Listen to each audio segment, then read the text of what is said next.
Hello guys, welcome to ChatG's YouTube channel. Myself Sahil Rana and today we are discussing force and pressure of Standard 8 Class 8 CBSE. This is going to be the first part in which we cover basically forces and in next part we will cover the pressure. Okay students, let's understand what force is. So especially the concept of force is basically based on a push or pull on any object is called as force. Simply what you can say a push is something. Suppose there is an observer, suppose there is an observer, मान लो यहाँ पर क्या हो, यहाँ पर क्या हो, खड़े हो और आप किसी ऑब्जेक्ट को क्या करते हो, अपने से दूर भेजते हो, अपने से दूर लगाने के लिए उसको क्या करते हैं, धक्का देते हैं। सिंपल भाषा में क्या होता है, धक्का देते हैं, तो इसको क्या हम लोग कहते हैं, पुश। इसमें क्या होता है, जो ऑब्जेक्ट है वो अवे फ्रॉम यू, आपसे दूर जा रहा है। और पुल क्या होता है, जब मान लीजिए कोई एक ऑब्जेक्ट है उसको क्या करे, वो आपकी तरफ, आप उसको पे फोर्स लगाते हो और अपनी तरफ खींचते हो, किसी चीज को आप अपनी तरफ खींचते हो। जैसे फॉर एग्जाम्पल, जैसे एक छोटे बच्चे जो होते हैं वो एक कार को ले रहे होते हैं, कोई भी पुरानी गाड़ी होती है और यहाँ पर वो बच्चा होता है और वो इस कार को एक स्ट्रिंग के थ्रू खींचता है। उस कार को क्या करता है, वो एक स्ट्रिंग के थ्रू खींच रहा होता है, ठीक है। तो यहाँ पर वो एक स्ट्रिंग के थ्रू जब उस कार को खींच रहा होता है, तो यहाँ पर एक बात बताओ, ये जो कार है ये बच्चे के इस तरफ जा रही होगी या बच्चे से दूर जा रही है? ऑफकोर्स ये बात है, बच्चे की तरफ जा रही है। तो यहाँ पर ये जो कार है ये बच्चे की तरफ जा रही है, इट मीन्स ये क्या जा रही है, टूवर्ड्स द ऑब्जर्वर। तो ये क्या है, टूवर्ड्स द ऑब्जर्वर। और अगर आप यहाँ पर हो तो यहाँ पर इसको सिंपली हम लोग बोल सकते हैं टूवर्ड्स यू।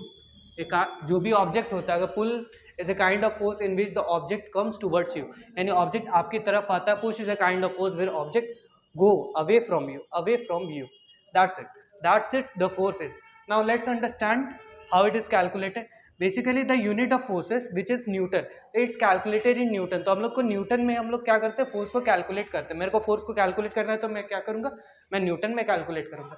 समझ आ रहा है। नेक्स्ट है सीजीएस यूनिट ऑफ फोर्स। अब देखिए यहाँ पर जो न्यूटन, ये हमारा क्या है, ये एक ऐसा यूनिट है। क्या है न्यूटन, एक ऐसा यूनिट है।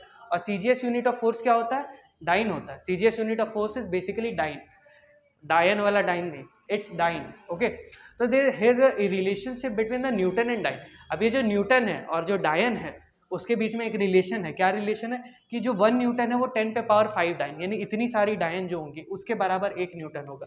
Simply 1 Newton is basically, if you take it 10 to the power 5, then it there will come 5 zeros, 1 2 3 4 and this 5. It means it's around 1 lakh. As we know, it's around 1 lakh. So it means 1 lakh dyne is equal to, will sum up and give 1 newton. Okay, now let's understand this system. This CGS basically means here C stands for centimeter. जैसे कि SI unit में जो होता है, हम लोग किसी भी डिस्टेंसेस को मीटर्स में मेजर करते हैं, मास को किलोग्राम्स में मेजर करते हैं, उसी तरह CGS में इसके नाम में वो यूनिट्स बताया गया। C का मतलब यहाँ होता है सेंटीमीटर, यानी कि सेंटीमीटर इट मीन्स कि जो भी लेंथ वाली चीज़ें होंगी, कि यहाँ पर जो भी लेंथ वाली चीज़ें होंगी, जो भी मेरे को लेंथ में मेज़र करना होगा, किसी लंबाई को मेरे को मेज़र करना हो तो वो उसको हम सेंटीमीटर में मेज़र करेंगे। और ये जी, हेयर जी स्टैंड्स फॉर ग्राम। जी का मतलब क्या होता है, ग्राम। यानी कि अगर मेरे को ग्राम्स इन द सेंस मेरे को मास को मेज़र करना है, तो मास जो भी मेज़र हो रहा होगा वो किस में मेज़र हो रहा होगा, ग्राम में मेज़र हो रहा होगा। और तीसरी चीज़ क्या है, S. S means seconds, seconds in the sense यानी कि टाइम, सिंपली मीन्स यानी जो भी टाइम होगा, जो भी टाइम हो रहा होगा वो किस में मेजर हो रहा होगा, सेकेंड्स में मेजर हो रहा होगा। किस सिस्टम में, सीजीएस यूनिट में। ठीक है, तो यहाँ पर आपको रिलेशन भी समझ आ गया होगा कि 1 न्यूटन इज इक्वल टू 10 पे power 5 dyne, 10 to the power 5 dyne, it means 1 lakh, around 1 lakh newton ये कैरी करेगा। आपको फोर्स का कॉन्सेप्ट तो क्लियर हो रहा होगा। अब हमारा जो नेक्स्ट टॉपिक है वो है उसकी उस तरफ बढ़ते हैं, जो कि हमारा नेट फोर्स, और जिसको हम लोग टोटल फोर्स कहते हैं। चलिए,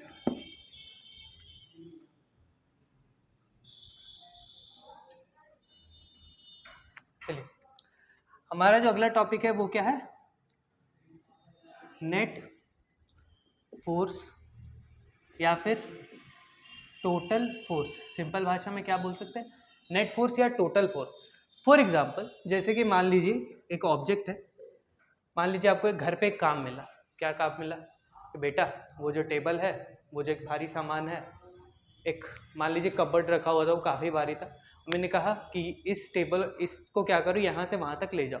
यानी आपको कहा गया कि आप यहाँ से वहाँ तक इसको धक्का मार के ले जाओ।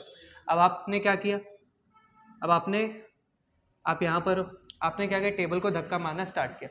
अब टेबल को इसको आप धक्का मार रहे हो बट ये मूव नहीं कर पा रहा है। आप कुछ फोर्स लगा रहे हो, सपोज आपने 10 न्यूटन का फोर्स लगाया होगा और टेबल मूव नहीं कर, तब आपने क्या किया, अपने दोस्त को बुला लिया। आपने क्या किया, यहाँ पर आप हो, यहाँ पर आपका दो दोस्त है, यहाँ पे आप हो, यहाँ पर आपका दोस्त है, फ्रेंड जिसके साथ आप घूमते हो। तो यहाँ पर आप दोनों दोस्त मिलकर क्या करें, इस चीज़ को धक्का दे रहे। टेबल कुछ ज़्यादा ही बड़ा हो जा रहा है, कोई बात नहीं। तो चलिए इस ऑब्जेक्ट को धक्का दे रहे होते, जो धक्का दे रहे होते तो यहाँ पे आपका भी फोर्सेस हो गया और इस जो आपका फ्रेंड था वो भी कुछ फोर्स लगा। तो सपोज आपने जो पहले 10 न्यूटन का फोर्स लगाया होगा और आपके फ्रेंड ने भी मान लीजिए 10 न्यूटन का फोर्स लगाया होगा, तो इस कंडीशन में टोटल फोर्स कितना लग रहा है आप मेरे को बताओ। तो इस कंडीशन में टोटल फोर्स या फिर जिसको हम लोग नेट फोर्स बोलते हैं वो कितना लग रहा होगा। हम लोग सिंपल क्या करेंगे, तो इसी डायरेक्शन में लग रहा है भाई, तो हम लोग क्या कर देते हैं, ऐड कर देंगे। तो एफ नेट या फिर जिसको हम लोग एफ टोटल जो बोलते हैं कहते हैं, तो एफ नेट और F total will be equal to 10 + 10, यानी कि force by you plus force by your friend जिसके साथ आप मोमोज खाने भी जाते होंगे कभी कभी। तो आपके द्वारा जो फोर्स लगाया गया वो और आपके फ्रेंड के द्वारा जो फोर्स लगाया, दोनों को आप जोड़ देंगे तो वो कितना आ जाएगा, 20 Newton. Here comes the twist. तो हियर तो यहाँ पर आपका जो एफ नेट है यानी टोटल फोर्स वो हो गया कितना, 20 न्यूटन। चलिए इतना तो समझ आ गया। लेकिन अब ये तो आपका दोस्त था, ठीक है, ये तो आपका दोस्त था। मान लीजिए आपका दोस्त उस टाइम अवेलेबल नहीं था जब आपके मम्मी ने आपको वो काम दिया था। तो यहाँ पर वो ब्लॉक था, यहाँ पर आप खड़े थे, यहाँ पर आप खड़े हो और यहाँ पर आपने किसी रैंडम आदमी को बुलाया। आपने किसी क्या किया, रैंडम आदमी को इनवाइट किया। तो आपने जैसे 10 न्यूटन का फोर्स लगाया। अब वो आदमी था बेवकूफ़, उसने क्या किया, वो इधर से फोर्स लगाने लगा। उसने क्या किया, वो इस तरफ से फोर्स लगाने लगा। यानी आप इधर से धक्का दे रहे हो, वो उधर से धक्का दे रहा है। ये तो बड़ी बेवकूफ़ी वाली बात। उसने भी 10 न्यूटन, आपने मान लीजिए 10 न्यूटन का फोर्स लगाया, उसने भी 10 न्यूटन का फोर्स लगाया। तो यहाँ पर क्या हो गया, इन दोनों फोर्सेस ने एक दूसरे को क्या किया, कैंसिल आउट कर दिया। सिंपल भाषा में क्या किया, कैंसिल आउट कर दिया। जैसे गेम खेलते हैं जिसमें एक तरफ एक पूरी टीम रहती है, दूसरी तरफ पूरी टीम रहती है, वो दोनों क्या करती है, रस्सी को खींच रही होती। तो रस्सी को खींच रही होती है तो रस्सी में एक तरह का कपड़ा बांध दिया जाता है, कोई मार्क होता है कि जिस तरफ वो मूव करेगा उस तरफ समझ जाएंगे कि उस तरफ ज़्यादा फोर्स लग रहा है। अब उसी तरह से यहाँ पर क्या हो रहा है, अब मान लो वो रस्सी एकदम बीचों बीच है। फॉर एग्जाम्पल वो जो टग ऑफ वॉर जिसको बोलते हैं बेसिकली, तो टग ऑफ वॉर में ये क्या है, एकदम बीचों बीच है, वो जो मार्क है एकदम बीचों बीच है सेंटर पे। अब इसका मतलब है कि यहाँ पर जो भी लोग थे, जो भी लोग होंगे यहाँ इस तरफ, तो यहाँ पर जो भी लोग होंगे वो क्या होंगे, बराबर में होंगे कि जहाँ से उन्होंने स्टार्ट किया। यानी ये इधर भी सेम फोर्स लग रहा है, इधर भी सेम फोर्सेस लग रहे हैं। तो ये दोनों फोर्सेस एक दूसरे को क्या कर रहे हैं, कैंसिल आउट कर दे रहे। तो यहाँ पर नेट फोर्स क्या हो जा रहा है, F net will be equal to 10 newton जो इस तरफ था, और इस तरफ उल्टी दिशा में लगने वाला 10 न्यूटन। तो 10 और 10 न्यूटन क्या हो गया, यहाँ पर एफ नेट हो गया 0। तो इस तरह से हम लोग नेट फोर्स कैलकुलेट करते हैं। चलिए कुछ क्वेश्चंस करते हैं।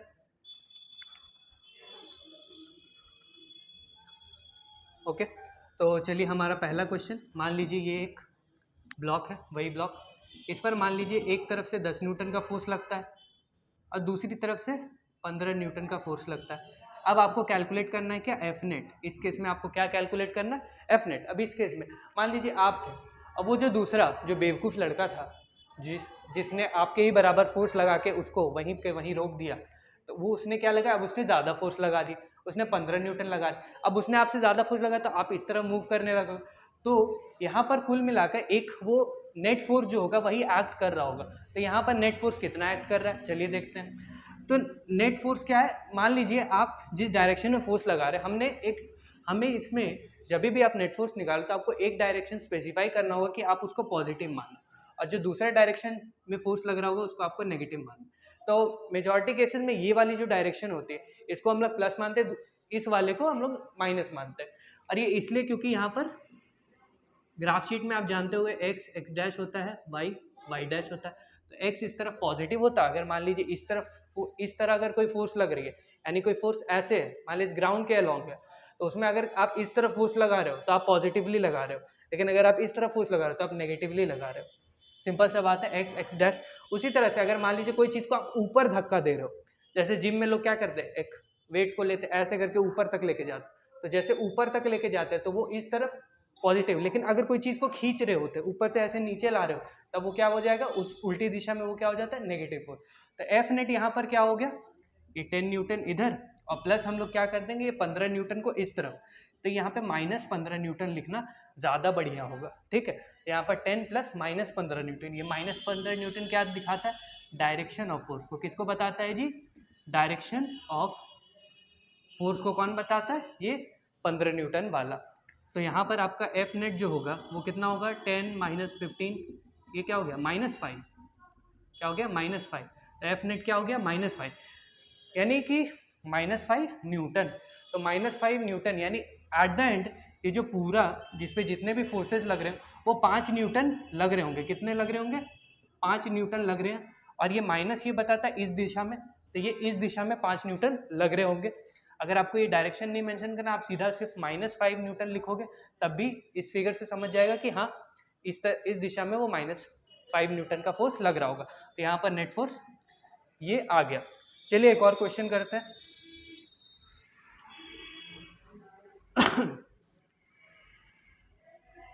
चलिए ये मेरा क्वेश्चन नंबर 2, वो क्वेश्चन नंबर 1। चलिए एक और क्वेश्चन करते हैं जिसमें यही ब्लॉक है। मान लीजिए यहाँ पर 10 न्यूटन का फोर्स लग रहा है, इस तरफ 12 न्यूटन का फोर्स लग रहा है, और फिर दोबारा से इसी तरफ 44 न्यूटन का फोर्स लग रहा है। ठीक है, क्या हो रहा है, पहले 10 न्यूटन का फोर्स लग रहा है, फिर दूसरी तरफ से, फिर उस तरफ से 12 न्यूटन का फोर्स लग रहा है। जब ये 10 न्यूटन का फोर्स लग रहा था साथ साथ 44 न्यूटन, यानी दो फोर्सेज इधर से लग रहे हैं, उधर से 12 न्यूटन का फोर्स। तो यहाँ पर आपको कैलकुलेट करना है एफ नेट क्या होगा। तो आप वीडियो पॉज करके ट्राई कर सकते हैं, और नहीं ट्राई करना है तो फिर आलसियों की तरह आप देख भी सकते हैं, लेकिन मैं चाहता हूँ आप इस क्वेश्चन को ज़रूर से ज़रूर ट्राई करें, सो दैट आपका कॉन्सेप्ट क्लियर होगा।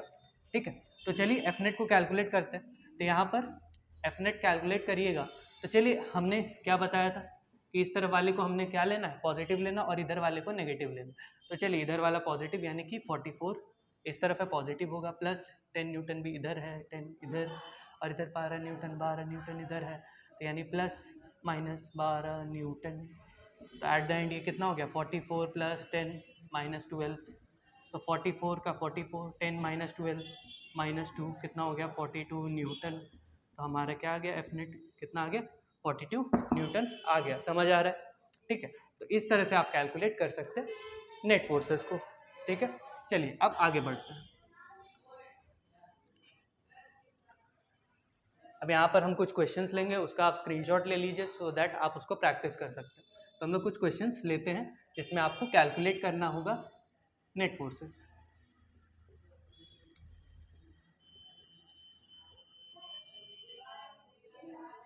तो पहला क्वेश्चन है ये वाला, 10 न्यूटन इधर, 12 न्यूटन इधर, 23, रुकिए अच्छे से लिख देता हूँ, 10 न्यूटन, 23 न्यूटन, और इस तरफ 12 न्यूटन। दूसरा क्वेश्चन बी, इस तरफ 15 न्यूटन, इस तरफ 16 न्यूटन, इस तरफ 17 न्यूटन, इस तरफ 20 न्यूटन। इसमें भी नेट फोर्स निकालिए। तीसरा, इस तरफ 12 न्यूटन, इस तरफ 16 न्यूटन, इस तरफ 33 न्यूटन। ठीक है, ये 3 क्वेश्चन मैंने दिए, आप ये 3 प्रैक्टिस कर लोगे, आपका काम इतने में ही हो जाएगा। तो जल्दी से स्क्रीनशॉट ले लीजिए, 1 सेकंड के लिए हट जा, स्क्रीनशॉट ले लिया होगा। चलिए आगे बढ़ते हैं। अब हमने जो, जैसे कि हमने नेट फोर्स पढ़ा, अब इसके बाद एक टॉपिक है जिसे हम कहते हैं बैलेंस्ड एंड अनबैलेंस्ड फोर्सेस। क्या कहते हैं भाई, बैलेंस्ड एंड अनबैलेंस्ड फोर्सेस। ठीक, बैलेंस्ड एंड अनबैलेंस्ड फोर्सेस। अभी थोड़ी देर पहले जब नेट फोर्स पढ़ा रहा था तो उसमें मैंने क्या एग्जांपल दिया था कि टग ऑफ वॉर जब होता है, जब रस्सा कस्सी जिसको हम लोग हिंदी में कहते हैं, तो जब रस्सा कस्सी हो रहा होता है तब दोनों एंड से क्या होता है, फोर्सेस लग रहे होते हैं, दोनों एक दूसरे को खींच रहे होते हैं। तो जैसे ही दोनों एक दूसरे को खींच रहे होते हैं तो बैलेंस फोर्स ये कहता है कि आपका जो नेट फोर्स होगा क्या होगा, आपका जो नेट फोर्स होगा वो क्या होगा, 0 होगा। यानी बॉडी पर किसी भी तरह का कोई भी फोर्स एक्ट नहीं करना, भले उस पर मल्टीपल फोर्सेज में भी एक्ट कर रहे होंगे। जैसे फॉर एग्जांपल, जैसे इसमें इधर इधर इधर इधर ये चारों दिशाओं से फोर्स एक्ट कर रहे होंगे, बट एट द एंड इसका जो एफ नेट होगा, इस बॉडी का जो नेट फोर्स होगा, यानी कि total sum of all the forces होगा, वो क्या होगा, जीरो होगा। यानी कि हर दूसरा फोर्स किसी पहले वाले फोर्स को क्या कर रहा होगा, खत्म कर रहा होगा, तोड़ रहा होगा, सिंपल भाषा में उसको ये कह सकते हैं। तो नेट फोर्स यानी एफ नेट क्या होगा, जीरो होगा। और अनबैलेंस फोर्स का कंडीशन ये है कि आपका F net other than zero होगा, यानी वो जीरो के बराबर तो नहीं होगा, पर जीरो के अलावा कुछ भी हो सकता है, उसको क्या बोलते हैं, अनबैलेंस फोर्सेस बोलते हैं। क्या कहते हैं हम उसे, अनबैलेंस फोर्सेस बोलते हैं। समझ आ गया। चलिए अब हम लोग समझते हैं इम्पैक्ट ऑफ फोर्सेस को। इसको आप नोट कर लीजिए या स्क्रीनशॉट ले सकते हैं, जल्दी से ले लिया होगा। चलिए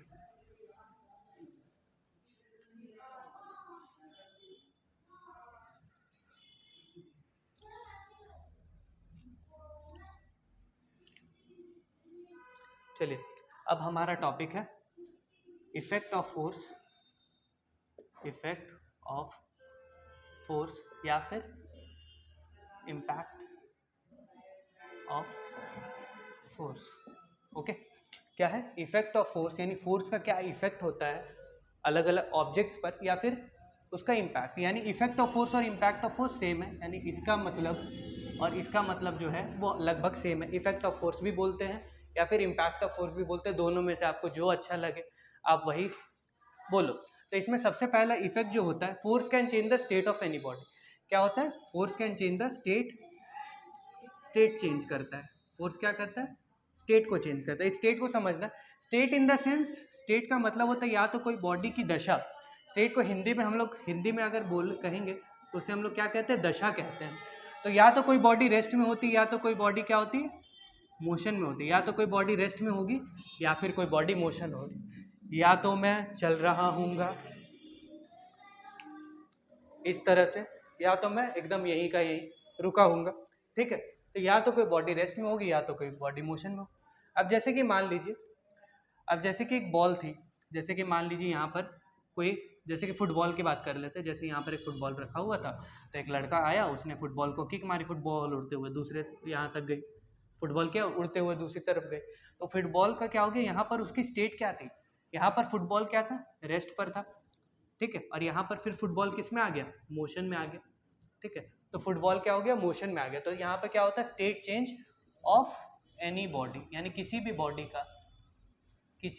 का स्टेट चेंज कौन करता है, फोर्स करता है। ठीक है, समझ आ गया होगा, लिख लीजिए इसको या तो स्क्रीनशॉट ले लीजिए। चलिए आगे, नेक्स्ट इम्पैक्ट या फिर नेक्स्ट इफेक्ट जिसको कहते हैं। तो हमारा जो दूसरा इफेक्ट है, क्या सेकेंड इफेक्ट है, force can change the shape of any object. क्या, फोर्स कैन चेंज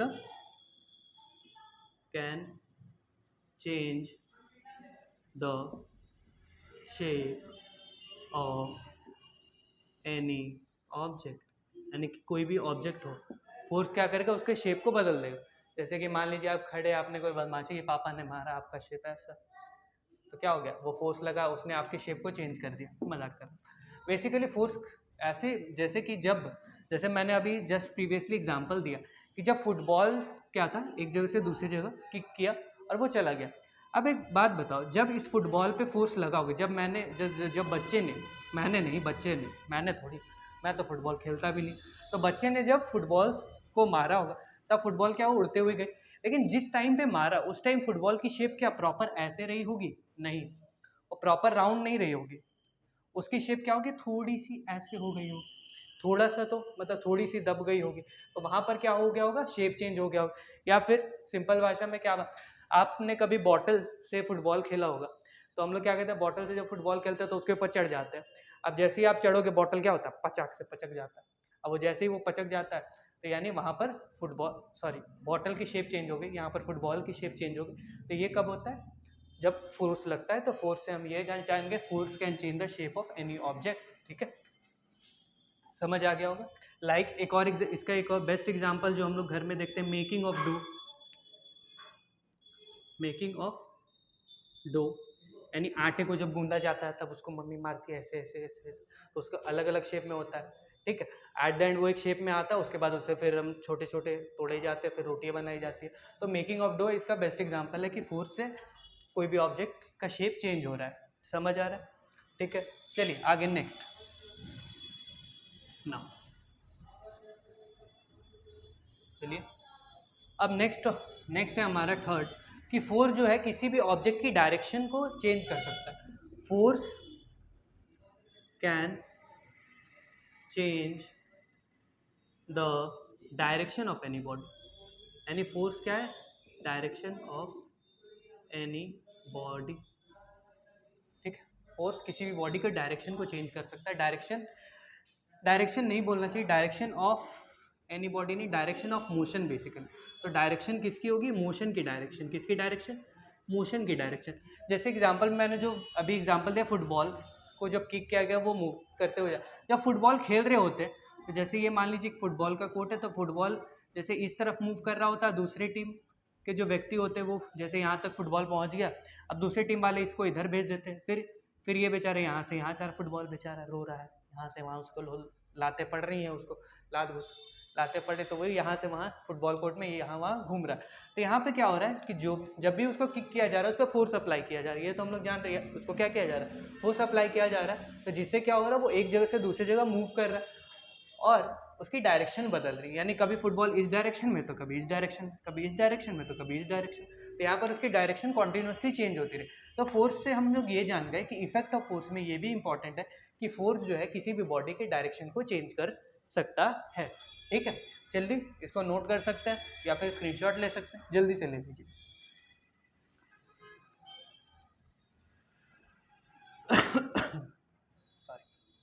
चलिए, अब नेक्स्ट है हमारा टाइप्स ऑफ फोर्स.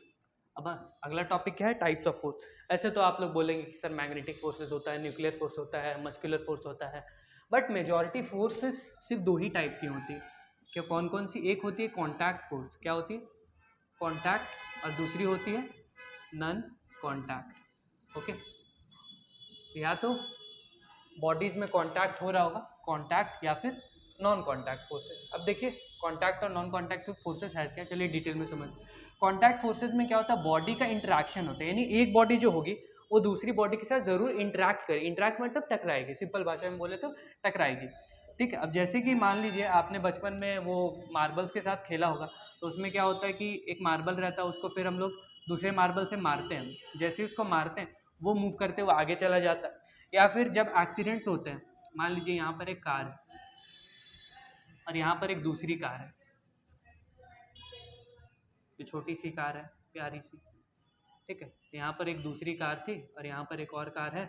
अब इन दोनों ने, अब जैसे इसको ठोक दिया, अब ये ठोक, जैसे यहाँ पर क्या हो रहा है, तो इस कार ने भी कुछ फोर्स लगाया होगा, इस कार ने भी कुछ फोर्स लगाया होगा. तो जैसे जब ये टकराई होंगे तो यहाँ पर क्या होगा, एक्चुअल में उनका कॉन्टैक्ट हुआ होगा. तो इसी को हम लोग बोलते हैं कॉन्टैक्ट फोर्सेस. ठीक है, समझ रहे हैं? ठीक. अब आते हैं दूसरे फोर्सेस जो कि हमें क्या, हमारा non contact forces.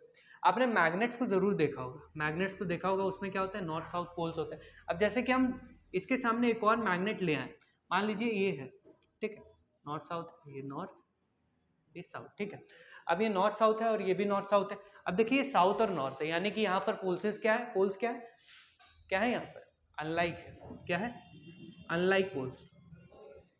Unlike poles क्या करती हैं, अट्रैक्ट करती हैं. तो ये दोनों क्या हो जाएंगे, एक दूसरे के पास आ जाएंगे, फ्रेंड्स बन जाएंगे. तो ये दोनों एक दूसरे के पास आ जाएंगे, फ्रेंड्स बन जाएंगे. तो यहाँ पर क्या होगी, ये क्या हो गया, लाइक पोल्स में. अब इन्हीं मैग्नेट्स को हम लोग कुछ इस तरह से रखेंगे, उल्टा कर दिया, वही मैग्नेट था उसको ऐसे पलट के ऐसे रख दिया, तो यहाँ पर साउथ आ गया, यहाँ पर नॉर्थ आ गया. अब ये दोनों मैग्नेट्स क्या हो गए, दोस्त बनेंगे क्या, नहीं बनेंगे.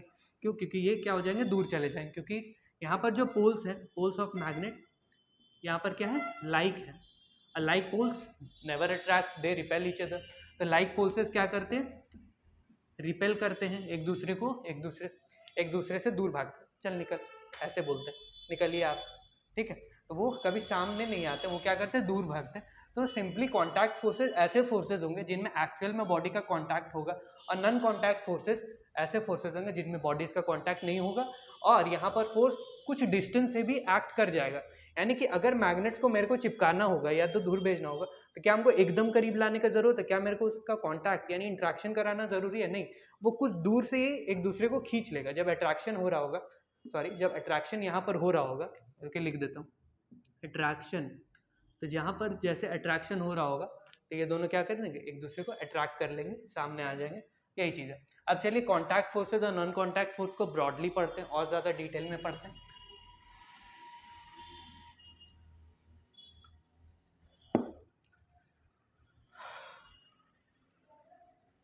चलिए अब आते हैं कॉन्टैक्ट फोर्सेस में। क्या है कॉन्टैक्ट फोर्सेस? इसकी डेफिनेशन भी लिख सकते हैं, these are types of forces. ध्यान से सुनिएगा, these are the types of forces which acts on a body when they interact. यानी कि ये कब होते हैं? जब बॉडीज इंटरैक्ट कर रहे होते हैं तब ये फोर्सेस एक्ट कर रहे होते हैं। जब बॉडीज का इंटरेक्शन होगा तब ये फोर्स क्या होंगे? एक्ट कर रहे होंगे। कॉन्टैक्ट फोर्सेस को यही जानते हैं। इसमें हमारे जो सबसे पहला टाइप है वो क्या है? Muscular force. क्या है? Muscular force. ठीक है।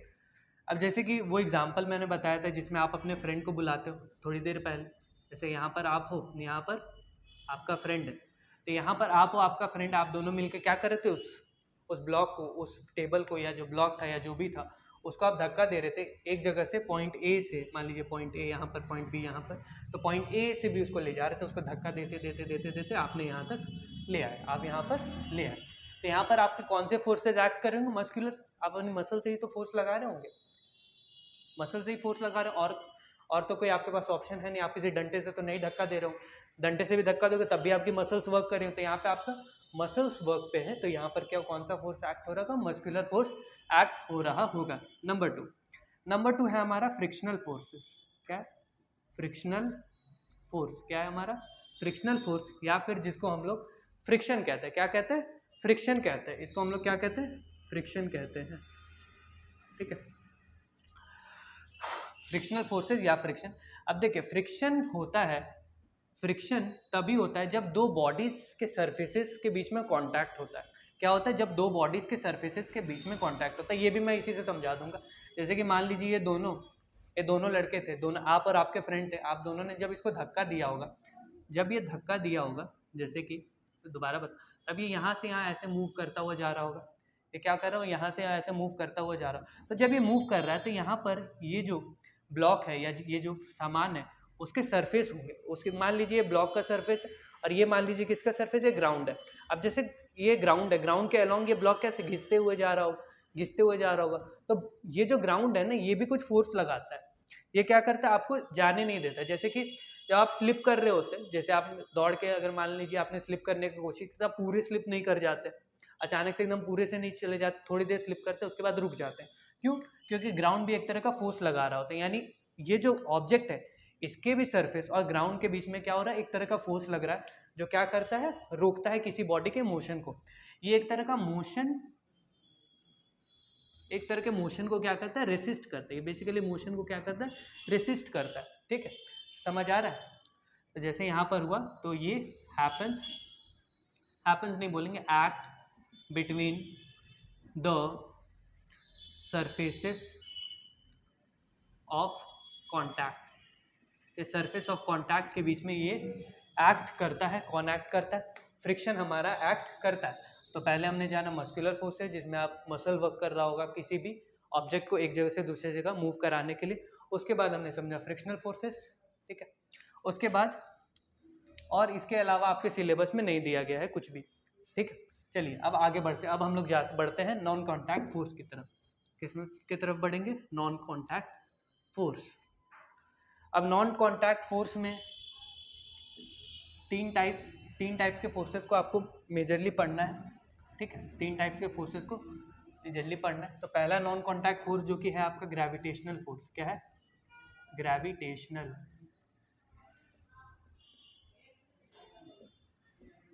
क्या है हमारा? Gravitational force. ग्रेविटेशनल फोर्स यानी हम लोग जानते हैं अर्थ जो है, ये मान लीजिए ये मदर अर्थ है, ये क्या है? ये मदर अर्थ है। तो ये जो भी ऑब्जेक्ट होता है उसको क्या करती है? अपने तरफ क्या करती है? खींचती है। इसको हम लोग हिंदी में गुरुत्वाकर्षण बल बोलते हैं, इसको हम लोग ग्रेविटेशनल फोर्स बोलते हैं। तो ये क्या करती है? कोई भी जो ऑब्जेक्ट होगा उसको अपने तरफ क्या करेंगे? खींचेंगे। ठीक है, तो इसको हम लोग ग्रेविटेशनल फोर्सेज बोलते हैं। तो अब देखिए आप, जैसे कि ये है, अब जैसे इस मार्कर को मैं यहाँ तक लेके जाता हूँ और यहाँ से फिर छोड़ देता हूँ, क्या करते हैं? यहाँ तक लेके जाता हूँ, यहाँ से छोड़ देता हूँ। अब जैसे मार्कर को यहाँ पर जब मैं था तो मैंने इसको ऐसे धक्का दिया? नहीं दिया। क्या किया फिर? कुछ नहीं किया सर, आपने यहाँ तक मार्कर लेके गए और आपने ऐसे छोड़ दिया इसको, एकदम प्यार से ऐसे क्या किया? छोड़ दिया। तो जैसे ही इसको छोड़ा तो अर्थ ने क्या किया? उसको खींच लिया। अर्थ ने क्या किया? उस पर फोर्स लगा। बट एक बात बताओ, यहाँ पर अर्थ और इस बॉडी का कॉन्टैक्ट हुआ क्या? जब ये यहाँ से यहाँ तक जा रहा था, जब ये यहाँ से यहाँ तक जा रहा था तब कॉन्टैक्ट हुआ? नहीं हुआ। जब ये टकराया होगा तब कॉन्टैक्ट हुआ होगा, बट यहीं से अर्थ ने खींच लिया। यानी इसमें बिना कांटेक्ट हुए भी इसने कुछ डिस्टेंसेस से फोर्स लगा दी। ये तो समझ आ गया ग्रेविटेशनल फोर्सेस। ठीक है, फोर्स ऑन ऑब्जेक्ट बाय अर्थ, अर्थ के द्वारा जो फोर्स लगता है किसी ऑब्जेक्ट पर उसको हम लोग क्या बोलते हैं, ग्रेविटेशनल फोर्स। सेकंड जो हमारा है वो है मैग्नेटिक फोर्सेस। क्या है मैग्नेटिक फोर्सेस? क्या है मैग्नेटिक फोर्सेस? जैसे मैंने आपको कुछ देर पहले बताया भी था, तो मैग्नेटिक फोर्सेस को आप समझ सकते हैं कि यहाँ पर नॉर्थ साउथ था और यहाँ पर मान लीजिए साउथ नॉर्थ है। तो ये दोनों क्या करते हैं, एक दूसरे को क्या करेंगे, रिपेल करेंगे। क्या करेंगे, ये दोनों एक दूसरे को रिपेल कर रहे होंगे, एक दूसरे को क्या करेंगे, दूर भेज रहे होंगे। तो यहाँ पर जब ये एक दोनों एक दूसरे को क्या कर रहे होते हैं, रिपेल करते हैं। और एक दूसरा केस होता है जब ये अट्रैक्ट करते हैं। कब अट्रैक्ट करेंगे, जब आपका सेम फोर्स हो, यानी कि जब आप अनलाइक फोर्स है, यहाँ पर क्या है सेम है, साउथ साउथ है या नॉर्थ नॉर्थ है, तब रिपेल होगा। अट्रैक्ट कर कब होगा, जब आपका नॉर्थ साउथ सामने आएगा। ये मैग्नेट है, ये मैग्नेट है, जब नॉर्थ साउथ सामने आएगा तो दोनों क्या करेंगे, अट्रैक्ट हो जाएंगे। सिंपल। मैग्नेटिक फोर्सेस समझ आया, ग्रेविटेशनल फोर्सेस। अब जो हमारा तीसरा है वो है इलेक्ट्रोस्टैटिक फोर्स। क्या है, इलेक्ट्रोस्टैटिक फोर्स। यह है क्या हमारा, इलेक्ट्रोस्टैटिक फोर्स। तो इलेक्ट्रोस्टैटिक फोर्स होता है, ये एक्ट करता है आपके चार्जेस के बीच में। चार्जेस के बीच में इसको आप उतना डिटेल में नहीं समझते, बट बेसिकली आपने बचपन में किया होगा, क्या किया होगा कि कंघी को लेकर जब आपने बालों में रब किया और जो छोटे छोटे पेपर्स के पीसेस थे, क्या थे, छोटे छोटे पेपर्स के पीसेस को जब आपने इस कॉम के सामने लाया होगा, तब क्या देखा है आपने कि वो क्या करते, वो अट्रैक्ट कर लेते, वो कुछ दूरी से ही लग जाते। तो यहाँ पर आपके बालों में जो चार्जेस था, या बेसिकली चार्जेस था, वो क्या हो गया, वो चार्जेस कॉम में ट्रांसफर हो गया, और कॉम ने क्या किया, इसको खींच लिया, यानी उसमें कुछ चार्जेस का कम ज़्यादा हुआ। सिंपल भाषा में बोले तो कि यहाँ पर चार्ज कम हुआ, वहाँ पर चार्ज बढ़ा, और इन दोनों को अट्रैक्ट कर लिया गया। ठीक है, तो ये इलेक्ट्रोस्टैटिक फोर्सेस यही होते हैं, जिसमें बॉडीज़ क्या होती है, कुछ डिस्टेंसेस पर रहती है, बट उसमें चार्ज का डिस्चार्ज होता है, डिस्चार्ज और चार्ज होता है, जिस कारण से वो क्या करते हैं, एक दूसरे को अट्रैक्ट कर जाती हैं। ठीक है, इसी को हम लोग इलेक्ट्रोस्टैटिक फोर्स बोलते हैं। तो यहाँ पर हमारा फोर्स का पार्ट खत्म होता है। अब मिलते हैं, ये पार्ट 1 था, अब मिलते हैं नेक्स्ट पार्ट में, जहाँ पर हम लोग डील कर रहे होंगे प्रेशर से। तो बने रहिए चैनल पर।